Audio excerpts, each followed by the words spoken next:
하교수와 문제풀이 시간입니다. 90번째 시간인데 오늘 다룰 문제는 파스칼 원리입니다. 파스칼 원리의 첫 번째 문제로 수직으로 설치된 수문이 물의 압력으로 받는 힘 구하기. 어떤 문제인지 보겠습니다. 자, 여기에 이렇게 물속에 댐을 설치했습니다. 이렇게 댐을 설치하고 여기 가운데다가 수문을 만들었습니다. 이 수문이 물의 압력 때문에 받는 힘인데 그 수문의 형태가 이렇게 원형으로 되어 있습니다. 정면을 보면 이렇습니다. 그리고 수면에서부터 이 수문의 맨 꼭대기가 깊이가 2m고 그 다음에 이 원으로 된 수문의 반지름은 1.5m다라고 할 때 이때 이 수문이 받는 물의 압력을 압력에 의한 힘을 구하라라고 하는 문제인데 이게 어떻습니까?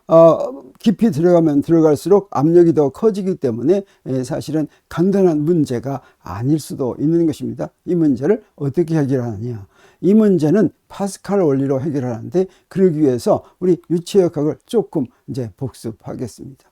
유체역학에서는 무엇으로 다루냐면 압력으로 다룹니다. 압력의 역할을 무엇이 압력의 역할을 하냐면 힘의 역할을 압력이 합니다. 유체라고 하는 건 기체와 액체를 한꺼번에 부르는 이름인데 유체의 경우에는 힘을 작용하면 유체 전체가 움직이지가 않아요. 그래서 그 유체를 싸고 있는 면에 작용하는 압력으로 이렇게 기술을 하는 것인데 그러면 압력은 어떻게 정의되냐면 어떤 넓이의 힘이 작용하면 그 힘을 넓이로 나눈, 다시 말하면 단위 넓이에 작용하는 힘, 단위 넓이란 단위가 1인 넓이죠. 그러니까 1제곱미터에 작용하는 힘 또는 1제곱센티미터에 작용하는 힘, 이제 이런 거죠.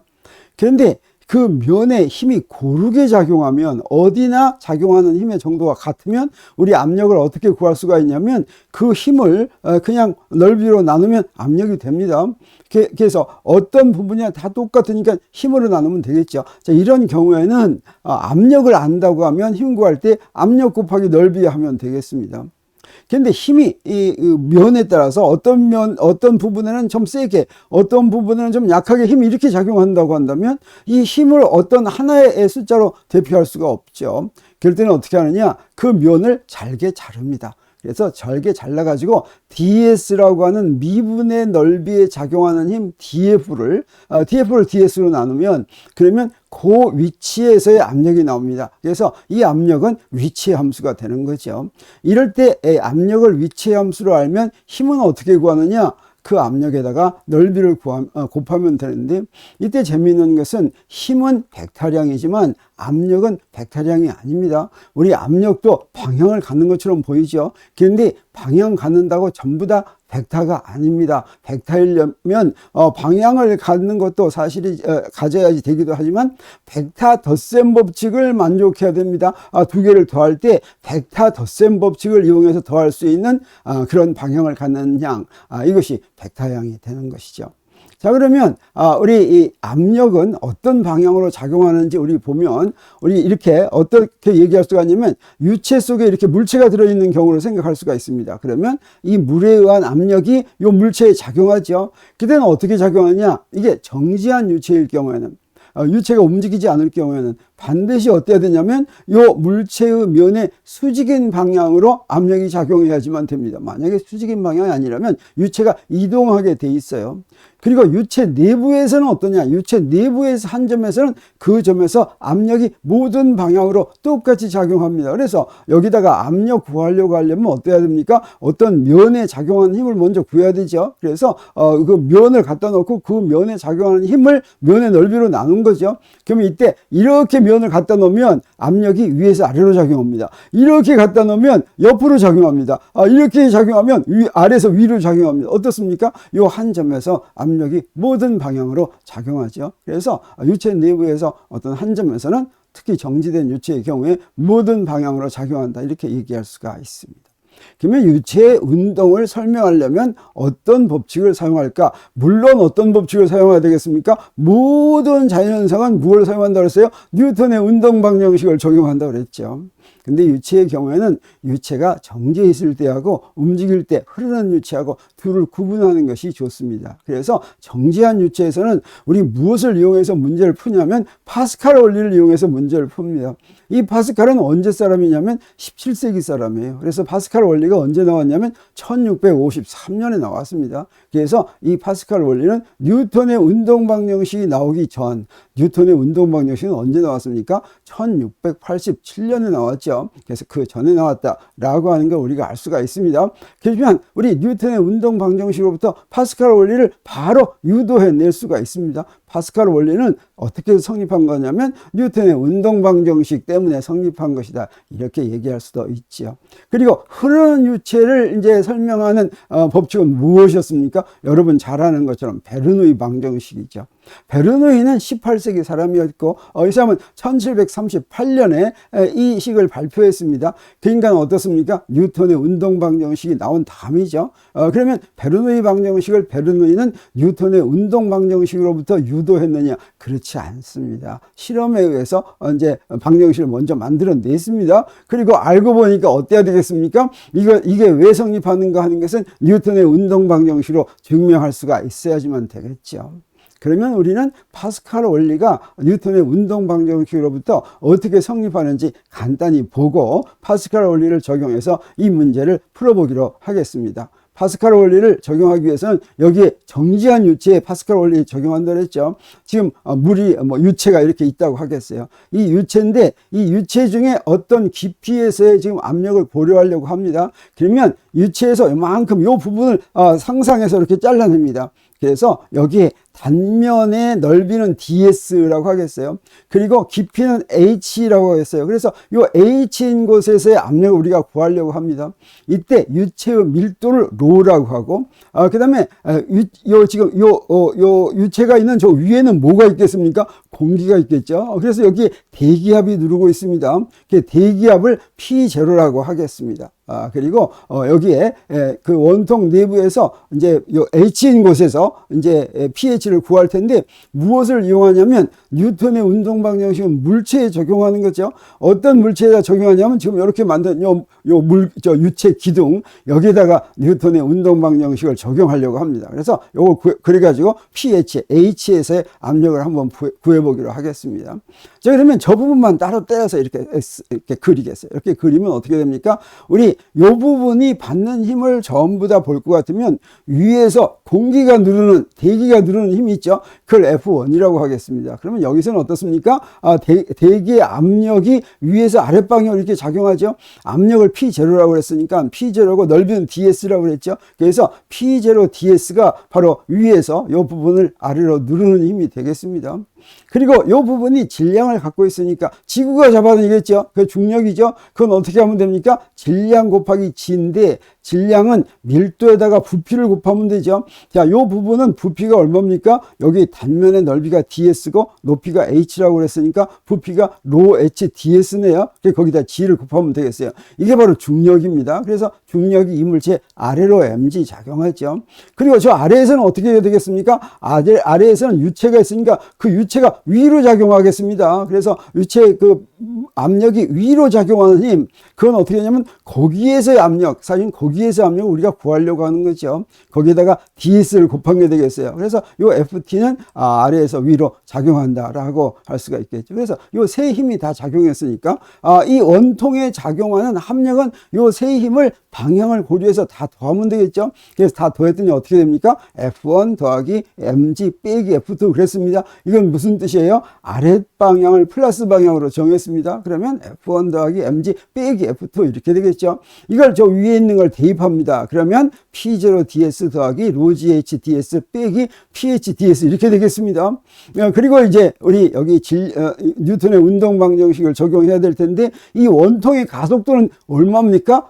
이 정지한 유체에서 일부를 빼냈으니까 가속도는 0이죠. 자, 그럼 여기다가 뉴턴의 운동 방정식 F는 ma를 적용할 텐데 F는 여기서 구한 거 집어넣고 A는 여기서 구한 거 집어넣겠습니다. 그러면 F는 제로, 이걸 구해야 되겠죠. 자, 그럼 여기서 바로 P가 나왔습니다. 여기서 DS는 다 공통되니까 없으니까 pH가 어떻게 됩니까? pH가 P0 더하기 로지 H다 라고 하는 것이고, 이게 파스칼의 원리입니다. 이 원리는 뭐라고 얘기합니까? 자, 저기 수면에서부터의 깊이가 H였죠. 그 깊이 H만에 의해서 압력이 정해진다 라고 하는 걸 얘기해 주는 거죠.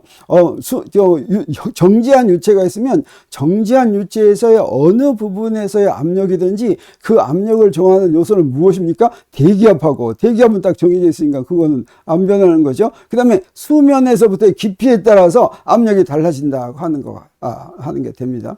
그래서 여러분한테 퀴즈 한번 내보겠어요. 퀴즈 어떻게 내냐면, 여기 이렇게 이제 그 물이 있어요. 물에다가 댐이 있는데, 댐이 좀 이런 모양으로 하겠습니다. 여기서 세 점 A, B, C가 있는데 A에서의 압력, B에서의 압력, C에서의 압력이 어떤 게 제일 크고 어떻게 될까, 어떤 관계에 있을까, 요걸 이제 구하라고 하는 거죠. 가만 보니까 어떻습니까? 저 C 위에 물이 제일 많이 있죠. 그래서 C 압력이 제일 크고 A는 저기 숨어 있죠. 그러니까 압력이 거기는 좀 작을 것 같다는 생각이 듭니까, 안 듭니까? 절대 그래서는 안 된다고 하는 거죠. 자, 여기서 수면에서부터의 깊이가 어떻습니까? 다 같죠. 그래서 이 세 군데에서의 압력은 다 같다. 심지어 댐이 이런 모양으로 되어 있어도, 그래서 여기 A는 저기 숨어 있습니다.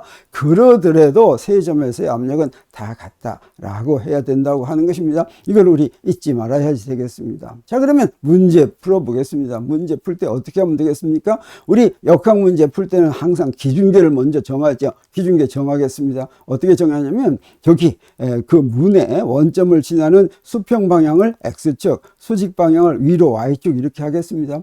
그리고 이거를 이제 어떤 변수를 이용할 거냐면 극좌표계를 이용할 거니까 여기서 R세타를 이렇게 정하기로 하겠어요. 그러면 요 점에서 X좌표는 이렇게 되고 Y좌표는 저렇게 되죠. 자, 그러면 우리 그리고 이제 저 Y좌표가 저기를 구한다고 한다면 저 수면에서 거기까지의 깊이는 Y'인데 이 Y'은 어떻게 구하면 됩니까? Y'은 H는 수면 꼭대기에서부터 문의 맨 꼭대기까지의 깊이입니다. 그게 H고, R은 뭐냐면 반지름이죠. 그래서 H 더하기 R에서 Y를 뺀 게, 그게 바로 Y' 되겠습니다. 그러면 저기서부터 R은 R 사인 세타였죠. 그걸 대입하면 H 더하기 R 빼기 R 사인 세타 이렇게 나왔죠.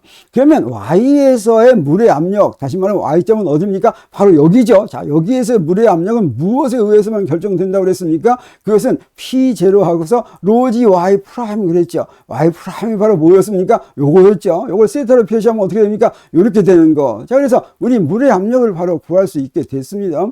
자, 그러면 이걸 이제 우리 사실은 여기서 어떻습니까? 압력이 쭉 변하니까 이거 적분을 이용해야 됩니다. 적분 이용할 때 우리가 어떤 변수를 이용한다고 그랬어요? 극좌표계. 그래서 X는 R 코사인 세타고 Y는 R 사인 세타를 이용하려고 합니다. 그러면 그걸 이용해서 문제를 풀면, 자, 여기에 작은 넓이가 이렇게 있다고 하겠습니다. Y에서부터 DY만큼 간격이 있을 때 그때 저 넓이는 어떻게 되냐? 이건 밑변의 길이 곱하기 DY 하면 된다고 그랬죠. 그 원이 약간 꼬부라진 건 아무 상관이 없습니다. 여기 이 폭이 그 폭이 미분이면 이건 아무 상관없이 밑변 곱하기 미분 높이 하면 됩니다. 그래서 Y와 Y 플러스 dy 사이의 넓이 요소 ds는 우리 어떻게 구하면 되냐면 ex에다가 dy를 곱하면 되는데, x는 뭐였냐면 r 코사인 세타였죠. 그 다음에 y는 뭐였냐면 r 사인 세타니까 요거를 미분하면 r은 안 변하니까 dy는 r 코사인 세타 d 세타 이렇게 되겠습니다.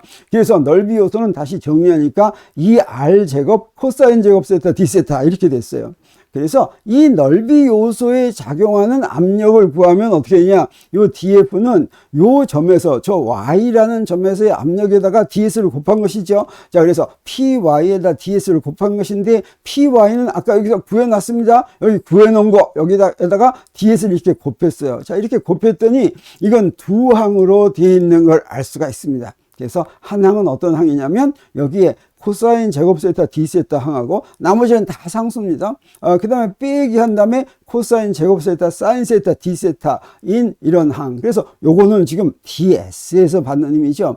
그래서 수문 전체가 받는 힘을 구하려면 어떻게 해야 됩니까? 요거를 이제 적분해야 되겠습니다. 그래서 수문이 받는 힘은 요걸 적분하는데 우리 변수는 지금 세타로 치니까 세타가 어디서부터 어디까지? 세타가 봤더니 저 밑이면 세타가 마이너스 2분의 파이죠. 저 위면 플러스 2분의 파이죠. 그래서 저기에 있는 DF를 적분하는데 세타를 마이너스 2분의 파이에서부터 플러스 2분의 파이까지 적분하면 된다고 하는 걸 우리가 알 수가 있겠습니다.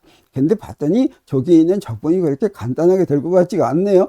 그래서 한번 이 적분을 먼저 해보겠습니다. 요거 적분할 때 사인 함수나 코사인 함수 제곱을 적분할 때는 항상 무엇을 이용하냐면 1 더하기 코사인 2세타가 이게 바로 2배의 코사인 제곱 세타가 되는 걸 이용합니다. 그게 둘로 나눴어요.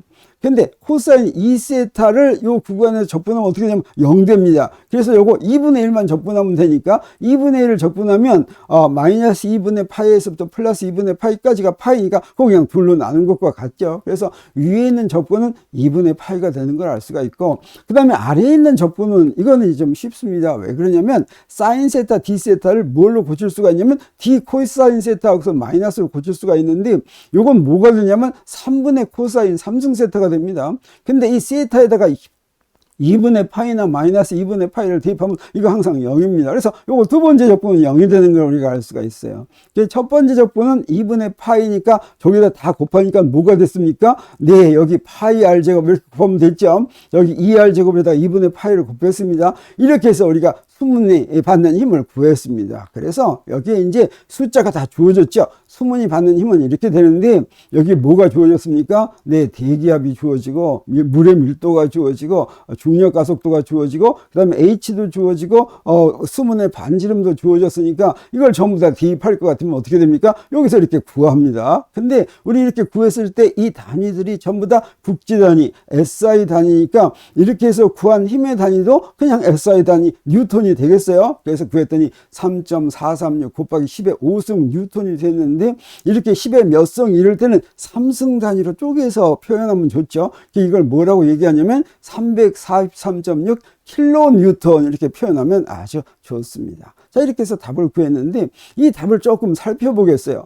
요 수문이 받는 힘을 가만히 보니까 자, 요렇게 보니까 요거 어떻게 됐습니까? 요거 앞에 있는 부분이 바로 뭐냐면 여기는 앞에 있는 부분이 자, 여기를 H라고 그러고 여기를 R이라고 하면 이 수문의 중심까지의 깊이가 H 더하기 R이죠. 그러면 요 부분은 바로 뭡니까? 파스칼의 원리에서 무엇을 이용한 거예요? 수문 중심에서의 압력을 이용한 것이죠.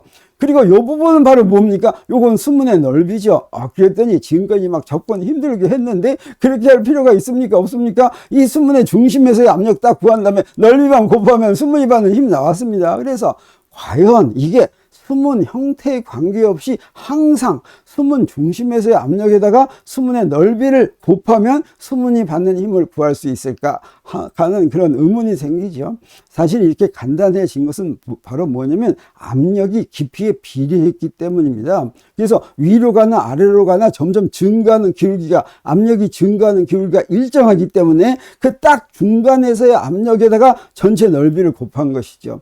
그래서 항상 중심에서의 압력 곱하기 넓이 해서 되는 것이 아니라 이 수문의 형태가 위아래가 대칭이면 이렇게 할 수가 있습니다. 압력이 증가하는데 위아래가 대칭으로 증가하면 가운데 거에다가 전체 넓이 곱하면 되겠죠. 그래서 퀴즈 다시 한번 나갑니다.